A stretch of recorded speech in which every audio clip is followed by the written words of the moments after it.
कार्यक्रम को आगे बढ़ाते हुए हमारे साथ doctor Rajesh Kumar, clinical psychologist, national institute of mental health and neuro science Bangalore से हम सभी के बीच जुड़ चुके हैं।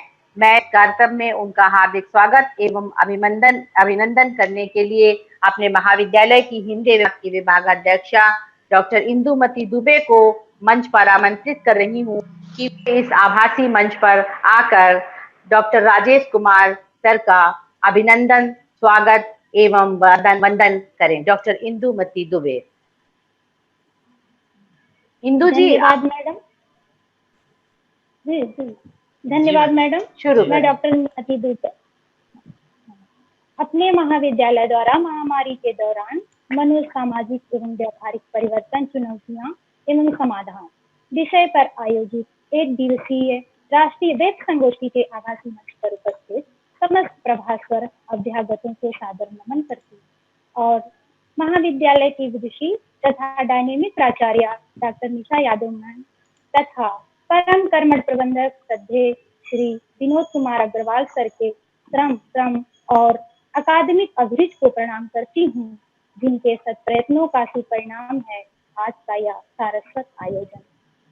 अब मैं एक ऐसे प्रातिभ और सुख्यात व्यक्तित्व का आह्वान करने जा रही हूँ जो मनोजगत की समस्त अवस्थाओं, विकृतियों, विकारों, परिवर्तनों से उपजे समस्त मनोरोगों का सम्यक निदान करते हैं।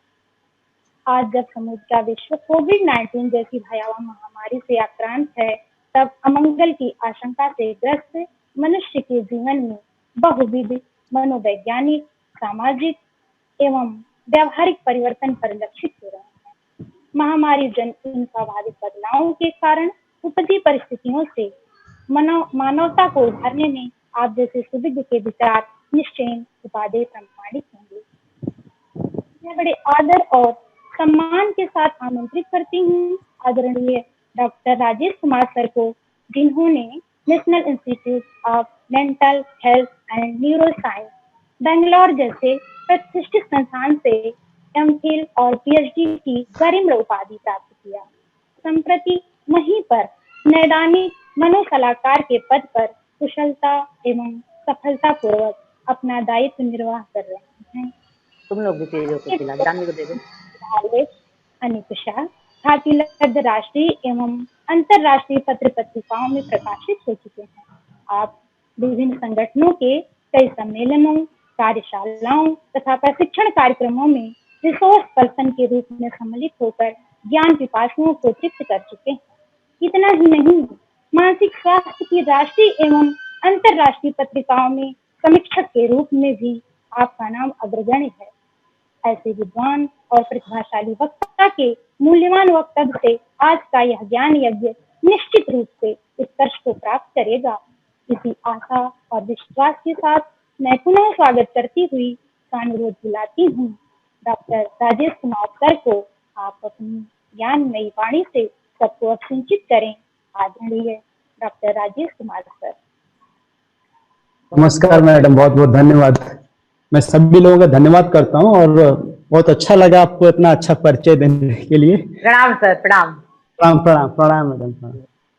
तो मैं सुन रहा था काफी समय से इस पूरे वेबिनार को और बहुत अच्छा लगा। बहुत सारी चीजों को सब लोगों ने कवर कर लिया। हमारे प्रबुद्ध जो विद्वान जन हैं, हमारे वरिष्ठ प्रोफेसर लोगों ने, सभी ने बहुत अच्छे से इस पे बोल दिया है। तो मैं बहुत ज्यादा डिटेल में तो नहीं जाऊंगा। मैं एक ओवरऑल समरी देने की कोशिश करूंगा जो कि सभी लोगों से रिलेट हो सकता है, चाहे वो बच्चों का प्रॉब्लम हो, चाहे वो काम काज करने वाले लोगों को, चाहे शिक्षा के क्षेत्र में, सभी लोग उसको रिलेट कर सकते हैं। तो मैं बहुत ही कॉमन और जनरल चीज़ें बताऊंगा। तो जब कोई भी महामारी आती है, डिजास्टर आता है, तो उससे बहुत सारा चीज़ पहला आता है अनसर्टेनिटी।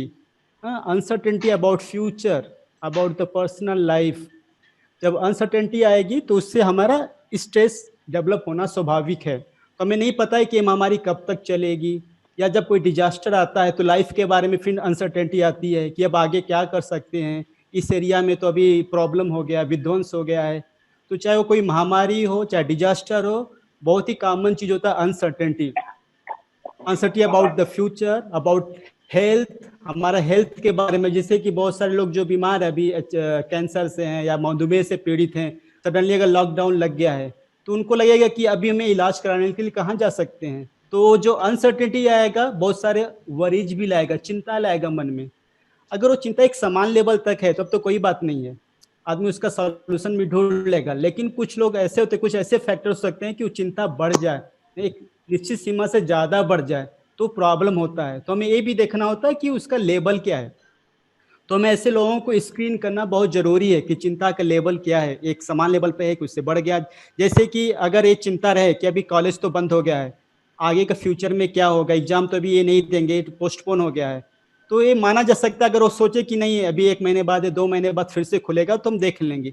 लेकिन अगर वही चिंता इतना बढ़ जाए कि उसको लगे कि नहीं नहीं अब तो लाइफ में आगे कुछ रह ही नहीं गया है, मेरा जो प्रिपरेशन तो चला गया है, अब आगे मैं कर ही नहीं सकता हूँ, अगर एक एक्सट्रीम लिमिट से ज्यादा बढ़ेगा तो फिर क्या होगा, उसका जो बायोलॉजिकल सिस्टम पर इफेक्ट आएगा, हमारे बॉडी पर आएगा, हमारे माइंड पे आएगा और हमारे अदर बिहेवियर में आएगा।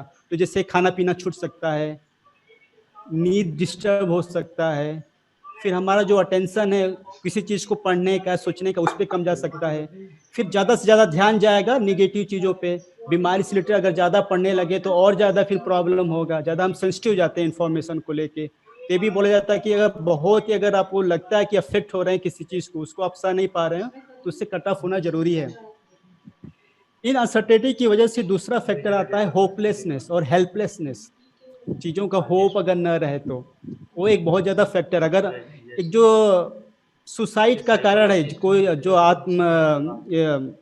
हत्या करने का प्रयास करते हैं, उसका सबसे ज्यादा इंपॉर्टेंट फैक्टर है होपलेसनेस। अगर हमारे अंदर होप नहीं है, चीजें अच्छे से नहीं हो पाएंगे, टर्न नहीं हो पाएंगी, तो आदमी में सुसाइड करने की प्रवृत्ति भी बढ़ती है। और अगर हम किसी चीज की वजह से उसमें फिर से, जैसे कि अभी एक मैं सुन रहा था प्रोफेसर सर का वक्तव्य कि अगर हम आस्थावान रहे तो शायद चीजों से फिर लड़ सकते हैं। तो हमें ये देखना है कि अगर किसी व्यक्ति में अगर होप की कमी हो गई है तो ऐसे लोगों को थोड़ा विशेष केयर करना जरूरी है। हेल्पलेसनेस, कभी कभी अगर चीजें आपने बनाए, सपोज किसी ने अभी एक अच्छा बिजनेस स्टार्ट ही किया हो या फिर लाइफ में जैसे स्टार्टेड किया और अचानक से कोई महामारी आए, तो क्या वो फील करेगा, हेल्पलेस फील करेगा कि अभी मैंने चीजें कुछ किया फिर से चीजें बेकार चली जा रही हैं, नेगेटिव में हो गई हैं, टर्न हो गई हैं। तो फिर वो जो कंस्ट्रक्टिव अप्रोच है लाइफ के बारे में, वो प्रॉब्लम उसमें मतलब इंटरफेरेंस आएगा या उसमें बैरियर आएगा। तो हमें ये देखना दूसरे फैक्टर होपलेसनेस और हेल्पलेसनेस, अगर व्यक्ति में चीजें हैं तो उस पर हमें ध्यान देने की जरूरत है। ग्रीफ, अगर कोई आपका लव्ड वन है, चाहे वो आपके पेरेंट्स हो, चाहे चिल्ड्रेन हो, चाहे आपके स्पाउजेज हो या कोई अदर रिलेटिव हो, अचानक से लॉस हो गया, तो ग्रीफ, कुछ लोग होते हैं कि उसमें ज़्यादा अटैच होते हैं। एक नॉर्मल उनको टाइम जो लगना चाहिए, फिर वो जो रिलीफ होता है, जैसे कि अगर हमारे घर में कोई डेथ होता है तो 4 लोग आते हैं, दुखों को शेयर करते हैं और एक 12-13 दिन में धीरे धीरे ग्रीफ रिजॉल्व होता है। लेकिन अगर महामारी आ जाती है तो उसमें वो जो चीजें मिलना चाहिए, जो स्पेस मिलना चाहिए, जो आपको दूसरों का संगत साथ मिलना चाहिए, वो भी कहीं ना कहीं प्रभावित होता है। 4 लोग नहीं आ सकते, जैसे कि कोरोना में अगर कोई चला गया तो अभी 3 लोग 4 लोग भी घर नहीं जा सकते हैं, तो क्या प्रॉब्लम होगा, जो ग्रीफ रिजोल्यूशन होना चाहिए वो अभी नहीं होगा, वो आदमी के अंदर रहता जाएगा। हो सकता है और प्रोलॉन्ग हो, जब ज्यादा प्रोलॉन्ग होगा तो उसका कोई ना कोई मनोव्याधि में परिलक्षित ही होगा वो। तो हमें ये देखना है डिजास्टर और ये महामारियों से ये भी हमारा जो ग्रीफ रिजोल्यूशन होता है वो भी कहीं ना कहीं अफेक्टेड होने लगता है, और हो सकता है कि वो आदमी फिर बहुत ज्यादा डिप्रेशन में चला जाए या आत्महत्या की भी कोशिश करने लगे। तो एक तो महामारियों का एक दूसरा दुष्परिणाम ये है। सोशल डिस्क्रिमिनेशन और सोशल आइसोलेशन, आपने वो भी सुना होगा कि बहुत सारे हमारे जो डॉक्टर्स हैं, जो फ्रंट लाइन वर्कर्स हैं, उनके साथ भेदभाव किया जा रहा है, क्योंकि लोगों को लग रहा है कि नहीं ये शायद इनसे हमें कांटेक्ट आ जाए, हमें कोरोना आ जाए। तो जब सोशल डिस्क्रिमिनेशन करेंगे तो जो हमारे फ्रंट लाइन वर्कर्स हैं, जो हमारे हेल्थ वर्कर्स हैं, उनका मनोबल टूटेगा और फिर जो हम जिस चीज से लड़ रहे हैं शायद उसमें ज़्यादा सक्सेसफुल ना हो पाए, क्योंकि निदान तो आफ्टर ऑल डॉक्टर ही देंगे। जो आपका बीपी है, जो अदर रेस्पिरेटरी डिजीज है या फिर अदर हेल्थ कंडीशन है, उसमें तो हेल्थ तो वही करेंगे। हो सकता है कि आप 1 दिन या 2 दिन के लिए बच जाएं, लेकिन बाद में तो कोरोना ना धीरे धीरे तो आपके पास पहुंचेगा ही। तो अगर आप ज़्यादा सोशल डिस्क्रिमिनेशन करेंगे तो इससे हम अपना ही हार्म करेंगे। दूसरी बात, social discrimination to the other people, जो हमारे किसी को अगर कोरोना हो गया, अगर उसको हम सोशल डिस्क्रिमिनेट करना स्टार्ट करें, उससे अलग अलग रहना स्टार्ट करें, तो ये मैसेज दूसरे लोग तक जाता है कि नहीं, हमें इस बीमारी को दोबारा बताना नहीं है। अगर हम बताएंगे तो दूसरे लोग हमें डिफरेंट तरीके से ट्रीट करेंगे। तो क्या करेंगे, वो टेस्ट के लिए नहीं जाएंगे, घर में कैद हो जाएंगे, हो सकता है वो अपने एरिया में फैला दे, अपने घर में फैला दे। तो ये दूसरे जो हम सोसाइटी में लोग नहीं आ पा रहे हैं टेस्टिंग के लिए या छुप रहे हैं, ये सोशल डिस्क्रिमिनेशन एक बहुत बड़ा कारण है। तो हमें चाहिए कि हम इसको जो फैक्चुअल इंफॉर्मेशन उसको हम फैलाएं, ना कि सोशल डिस्क्रिमिनेशन को। तो कोरोना क्या है, क्या इसके हेल्थ प्रोमोटिव बिहेवियर है कि हाथ धोना है, एक डिस्टेंस बना के रखना है, इस पर ध्यान देना, कि इस पर ध्यान देना कि नहीं ये जमाती है, मस्जिद में गया इससे हो गया तो इनसे दूर रहना है, या फिर ये गुरुद्वारे में चला गया है तो इनसे डिफरेंट तरीके से व्यवहार करना है, कट ऑफ हो जाना है, ये इस जात से है तो इसमें ज़्यादा फैलने का चांस है। हमें इसको ध्यान न दे के हमें ये देखना है कि हमें इसको लड़ने में क्या क्या सहायता कर सकते हैं। So we should reduce the social discrimination and social isolation. Social isolation में जैसे कि हम किसी को छोड़ दिए किसी क्वारंटाइन में और उससे कांटेक्ट नहीं कर रहे हैं, तो क्या होगा, उसके अंदर फिर डिफरेंट तरह के मनोविकार आने के चांस रहेंगे। वो एक अकेलापन महसूस करेगा। जब उससे किसी से अटैचमेंट नहीं हो सका तो हो सकता है कि बहुत सारे आपने न्यूज भी सुना होगा कि क्वारंटाइन सेंटर में ही लोगों ने आत्महत्या कर लिया। तो ये सोशल आइसोलेशन भी एक इसमें वाजिब कारण है। दूसरा, जब हम दूसरों से टच नहीं रहते हैं तो बहुत सारे प्रॉब्लम दूसरों के बारे में हमें फियर रहेगा कि हमारा फैमिली कैसा है, हमारा बच्चे कैसे हैं, और उनके प्रति अगर फियर रहेगा तो हमें एक टच बनाए रखना जरूरी है। जॉब इनसिक्योरिटी के बारे में ऑलरेडी लोगों ने बोल दिया कि अनएम्प्लॉयमेंट है, जो माइग्रेंट वर्कर हैं उनके प्रति एक डिफरेंट तरीके से नजर है। तो ये अनएम्प्लॉयमेंट कहीं ना कहीं एक बहुत सारी चीजों को, चिंताओं को, मनोविकारों को लाने का रखता है, स्ट्रेस बढ़ाने का ये रखता है, एक फैक्टर है। इसके अलावा बहुत सारे अदर, अगर हम बात करें हमारे स्पोर्ट्स में, तो अगर स्पोर्ट्स एक्टिविटीज बंद हो गया, जैसे शिक्षा के क्षेत्र में देखें तो ये सभी को हम एक रिलेट कर सकते हैं इन अनसर्टेनिटी से, कंफ्यूजन से, अबाउट फ्यूचर, अबाउट लाइफ। इन सब से एक कॉमन है कि स्ट्रेस बढ़ना, वरीज बढ़ना, चिंताएं बढ़ना इसका, और उसके बाद हमारा मन में अफेक्ट आता है। मन अचानक से आपका इंटरेस्ट, लैक ऑफ इंटरेस्ट होना स्टार्ट होगा। आपको लगेगा कि नहीं, कि चीजें जब होने ही नहीं अच्छी से तो हम क्यों उसमें जाए, इंटरेस्ट लें। तो इन सब से क्या होगा, मूड आपका अफेक्ट होगा। जब आपके मन में अगर आप ज्यादा दुखीपन महसूस कर रहे हैं तो आपका जो बिहेवियर वो भी क्या होगा, रिड्यूस हो जाएगा। अभी जो किसी काम में करने जा रहे हैं उसमें भी मन नहीं लगेगा। जब बिहेवियर भी अफेक्ट होगा तो फिर आपका जो थॉट प्रोसेस है वो ज्यादा नकारात्मक होगा। तो आपका जो बिहेवियर है, व्यवहार, जो आपका मन है और जो आपका फीलिंग है, इमोशन, ये तीनों आपस में कनेक्टेड हैं, आपस में लिंक है। तो दुखी मन दुखी विचारों को बढ़ा सकता है, दुखी विचार फिर आपके जो व्यवहार उसको रिड्यूस कराएंगे। जब व्यवहार रिड्यूस हुए, जैसे कि आप कोई काम नहीं करे, अकेले बैठे हुए हैं, तो फिर क्या होगा, मन में और तरह के विचार फिर पनपेंगे। क्योंकि आपको क्या हो रहा है, अभी आपको टाइम नहीं मिल रहा है। अगर किसी चीज में आप इंगेज नहीं हो रहे हैं तो जो थॉट प्रोसेस वो तो कंटिन्यूस चलते रहेंगे, वो थॉट प्रोसेस चलते रहेंगे, फिर वो आपको मन को अफेक्ट करेंगे।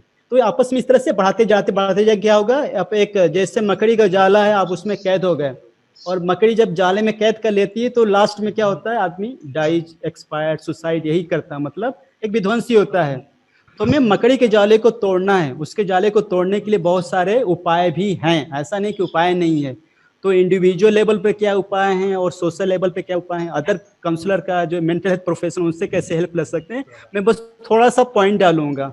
तो इंडिविजुअल फैक्टर पे है, जैसा है कि पहले एक होप क्रिएट करना, एक इंस्टिल करना। अगर आदमी में नहीं है, अगर हमारा मन डाउन हो गया तो किसी दूसरे व्यक्ति के माध्यम से भी होप क्रिएट किया जा सकता है।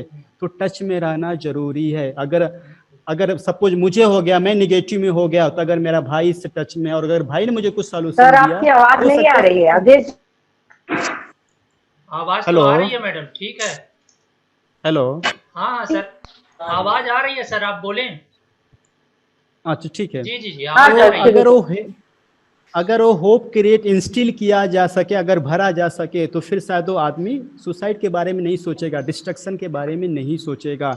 हमारे अपने कोपिंग मैकेनिज्म, हम कैसे कोप कर सकते हैं। फॉर एग्जांपल, अगर किसी का, कभी कभी आपने सुना होगा कि जब हम निराश होते हैं, जब नॉर्मल डेज था तो हम बोलते थे कि चलो अच्छा घूम के आ जाते हैं एक जगह से, या एक मूवी देख के आ जाते हैं।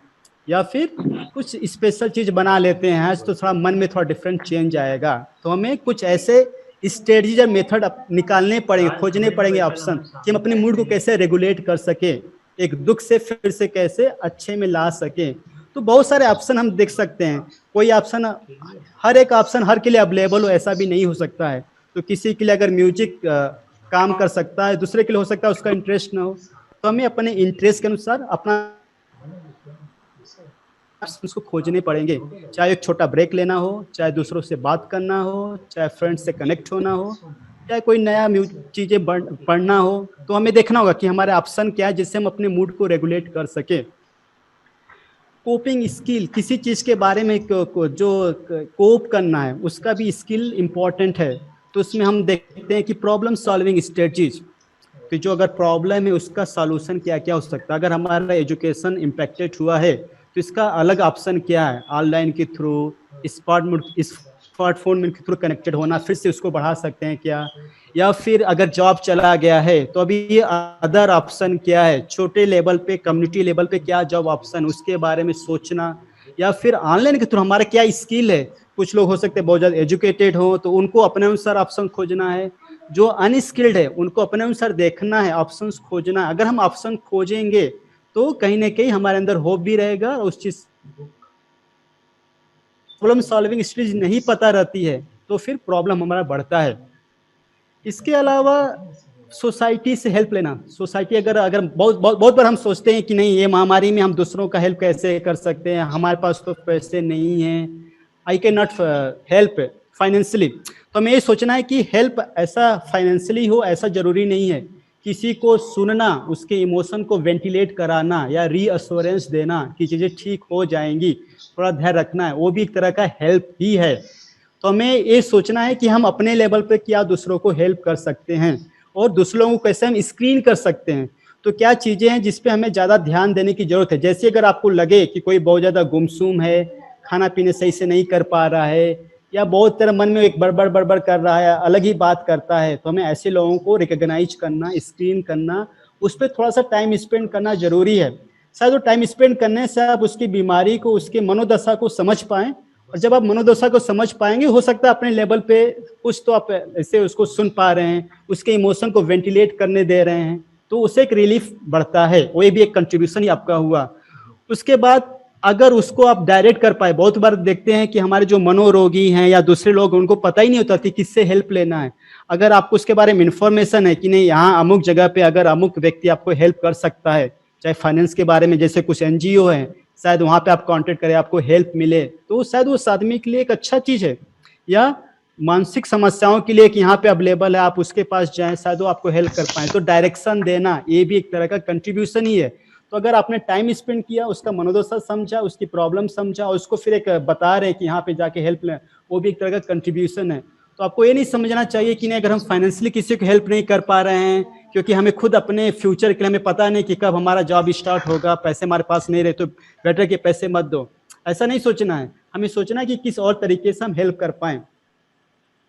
सपोर्ट देना, अवेलेबल उसको बता देना कि नहीं यहाँ in emergency he can contact you और सी कैन कॉन्टेक्ट यू, ये भी बहुत बड़ी बात है।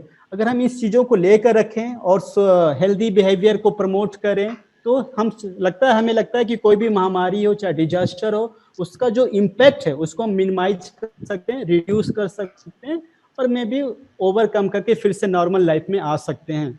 मुझे लगता है कि मैं इन्हीं सब चीज़ों की वजह से अपने संबोधन को विराम दूंगा। और बहुत बहुत धन्यवाद मैडम, बहुत बहुत धन्यवाद ऑर्गेनाइजिंग कमेटी कि हमें आपको बोलने का मौका दिया।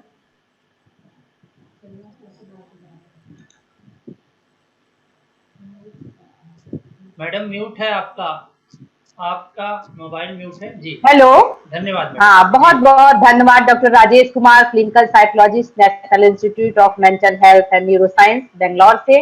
आपने बहुत अच्छे विचारों से हम सभी को लाभान्वित कराया, प्रतिभागियों को, हम सभी को, और आपने अपने वक्तव्य में जिन बिंदुओं की ओर हमारा ध्यान आकर्षित किया कि अगर हम किस तरह से प्रॉब्लम्स आ रही है स्टूडेंट्स के आगे कि वो कैसे अपनी शिक्षा को जारी रखें, समाज में सोशल डिस्टेंसिंग को लेकर आपने समस्या रखी, कि हमें ये नहीं सोचना है कि कौन जमाती है तो कौन किस धर्म का है, बल्कि हमें सोशल डिस्टेंसिंग सही मायने में क्या है इसके अर्थ को समझते हुए आगे बढ़ना है और सोशल डिस्टेंसिंग को मेंटेन करना है। आपने कहा आपने बताया कि व्यक्ति के अंदर सबसे पहली प्रॉब्लम हम लोगों के सामने कोरोना काल में इस वैश्विक महामारी के दौरान अनिश्चितता है, और वास्तव में अनिश्चितता आने से व्यक्ति अनेक समस्याओं से घिर जाता है। आपने स्ट्रेस के बारे में भी डिस्कस किया कि जब ये भी बताया कि जब व्यक्ति के अंदर आशा खत्म हो जाती है तो उसके सामने कौन कौन सी समस्याएं आती हैं। तो ऐसे में हम सभी क्योंकि एक सामाजिक प्राणी है, तो सामाजिक प्राणी होने के नाते हमारा यह दायित्व बनता है कि हम प्रत्येक अपने आसपास के वातावरण में हमसे जुड़े हुए परिवार में वातावरण में जो भी लोग हैं उन्हें हमें देखना है कि वो किसी भी इस तरह की समस्या से ग्रसित ना हो, उन पर ध्यान देना है। एज ए पेरेंट्स आपको अपने घर के मेंबर जो है उनकी गतिविधियों पर ध्यान रखना है कि कहीं वो इस तरह की किसी प्रॉब्लम्स को फेस तो नहीं कर रहे हैं। बहुत अच्छे ढंग से आपने अपने विचार हम सभी को के समक्ष रखे।